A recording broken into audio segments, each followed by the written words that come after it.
Nós viemos aqui, meus irmãos, para tratarmos das coisas do reino de Deus, mas também para ouvirmos a voz de Deus. E eu quero convidar o pastor Pedro, que há de nos trazer uma reflexão nesse momento e que... Com certeza eu vou falar menos do que as 3 orações que houveram no momento dos dízimos. Eu havia prometido que traria o capítulo 5 do Apocalipse no dia de hoje.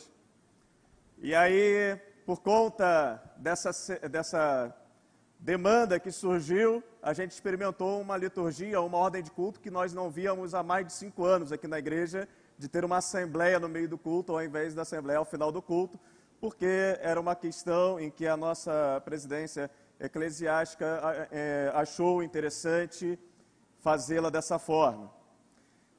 Então eu pensei no primeiro momento tratar os 4 primeiros versículos, mas sentado aqui a gente vai tratar o primeiro versículo, tão somente, do capítulo 5 de Apocalipse, que diz o seguinte: Então, na mão direita daquele que estava sentado no trono, vi um livro escrito por dentro e por fora, lacrado com 7 selos.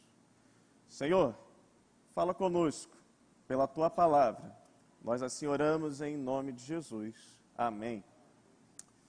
João, nesse momento em que ele está ali diante do trono de Deus, ele vê que aquele que está sentado no trono de Deus segura na sua mão direita, ou seja, é uma figura de autoridade, de quem detém a autoridade, um livro.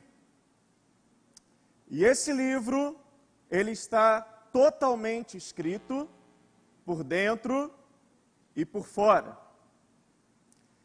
Nós vamos ver que esse livro, ou esse rolo, dependendo da tradução que você tem em mãos, ele vai, no momento em que os seus selos são quebrados, ele vai revelar o plano de Deus para a humanidade.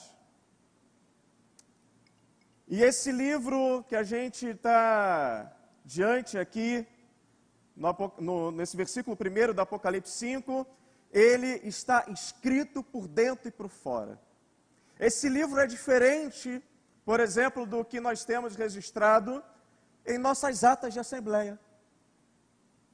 Atas de assembleia, elas têm emendas. Atas de assembleia têm corrigendas. Propostas feitas podem receber propostas substitutivas, que passam então a ser votada pelo plenário.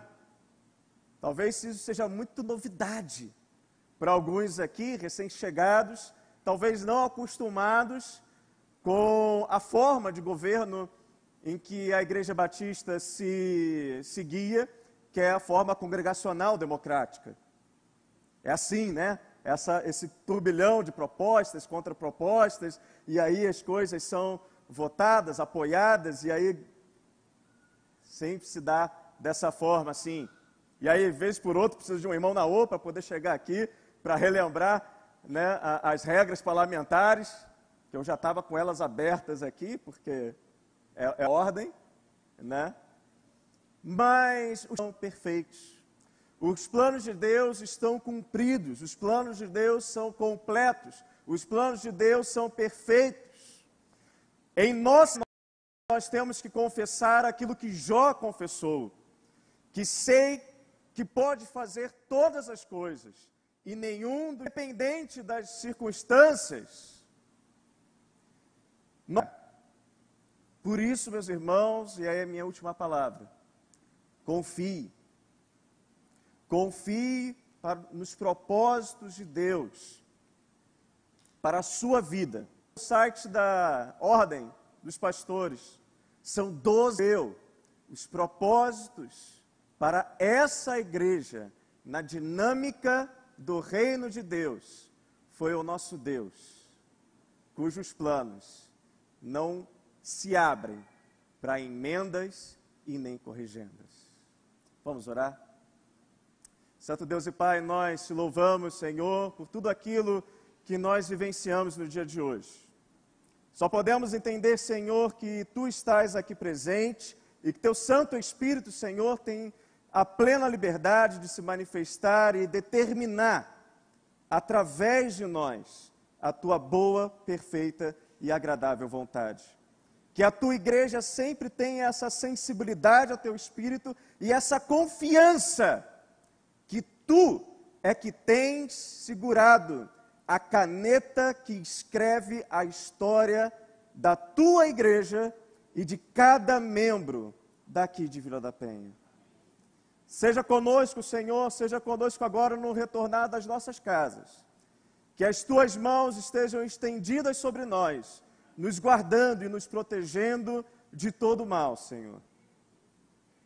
E agora, ó Pai, que a graça de nosso Senhor e Salvador Jesus Cristo, o amor de Deus e as consolações do Santo Espírito de Deus, seja com todos nós e com toda a Tua igreja espalhada na terra. Amém e amém. Louvado seja o nome do nosso Deus. Que Deus a todos abençoe. Vão em paz, guardados e protegidos por Deus.